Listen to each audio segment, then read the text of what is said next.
Wait, before you skip this video, what if I told you that some of the most insane football talents Africa ever produced never got the chance they deserved in Europe? We're talking players who could have been legends, Ballon d'Or contenders, but the world just slept on them. Today we're counting down the top 10 African footballers Europe completely slept on, and trust me, number 1 is going to make you angry. Stay till the end.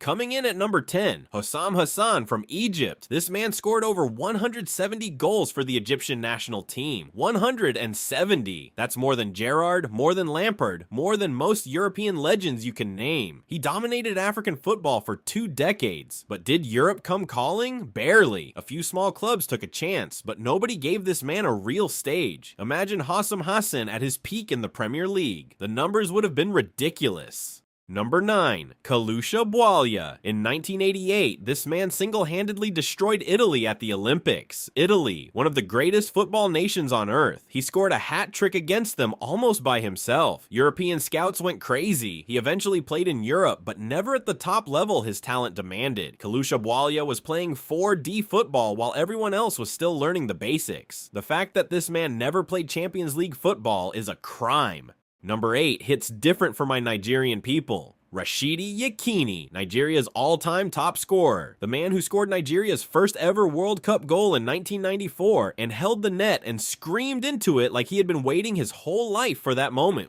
Because he had been. Yekini was absolutely terrifying as a striker. Power, pace, finishing, he had everything. He played in Portugal and did well, but imagine this man at Manchester United or AC Milan in their prime. The world was not ready. Number 7, the big boss himself, Stephen Keshi. Before he became a legendary coach, Keshi was one of the most commanding defenders in African football history. He captained Nigeria to their first AFCON title, and then went to the 1994 World Cup and made some of Europe's best attackers look ordinary. He played in Belgium and did well, but a player of his quality deserved the absolute biggest stage. The Premier League, Serie A, he would have eaten. Now, before you say anything, yes, Kanu made it to Europe and won trophies at Ajax and Arsenal, but hear me out. Kanu had a serious heart condition that nearly ended his career at 21. Doctors said he might never play again. He fought back and still won the Champions League, the Premier League, 2 FA Cups, and Olympic gold. Can you imagine what Kanu achieves with a full healthy career from the beginning? We got 70% of Kanu and it was still incredible. The full version would have been unreal.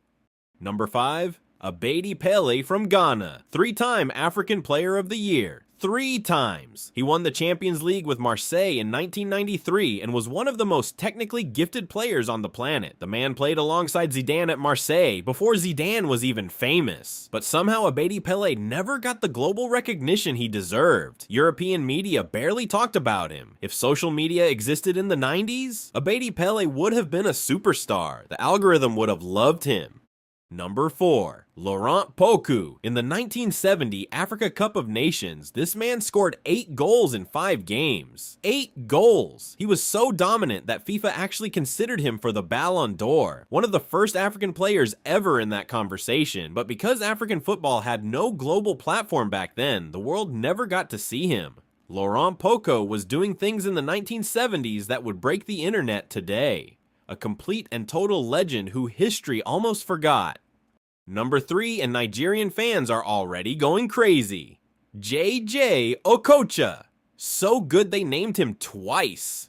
JJ played at PSG and Bolton, and everywhere he went, people's jaws dropped. He made defenders look like they were standing still. He scored one of the greatest goals in football history against Oliver Kahn, the Oliver Kahn, when he was barely 20 years old. But JJ spent some of his best years at clubs that didn't deserve him. At a top Champions League club in his absolute prime, we could be talking about one of the greatest midfielders ever.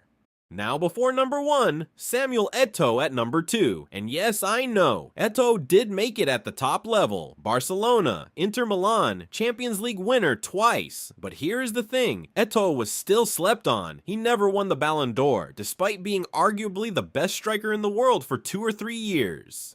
Ronaldo and Messi dominated the awards, but Eto'o was right there with them. African players have always had to work twice as hard for half the recognition. Eto'o deserved at least 1 Ballon d'Or, period. And number 1, The most heartbreaking story in African football history, Nii Lamptey from Ghana. When Nii Lamptey was a teenager, Pelé himself said, and I quote, "This boy is my successor, Pelé." The greatest footballer who ever lived pointed at this young African boy and said, "He is the future." He won the FIFA World Youth Championship in 1991 almost by himself. He was electric, unstoppable. The world had never seen anything like him, but then everything went wrong. Bad agents, wrong clubs, family problems taking his money, club after club after club that misused him. By the time he was 25, the career was already over. Nii Lamptey is living proof that talent alone is not enough. Africa has produced players who could have changed football forever, but the system failed them. Never forget these names. So there you have it, the top 10 African footballers Europe completely slept on. Which one breaks your heart the most? Drop it in the comments right now. And if you think I missed somebody, tell me who. Don't forget to like this video and subscribe, because next week we are going even deeper into African football history, and trust me, you do not want to miss it. See you in the next one.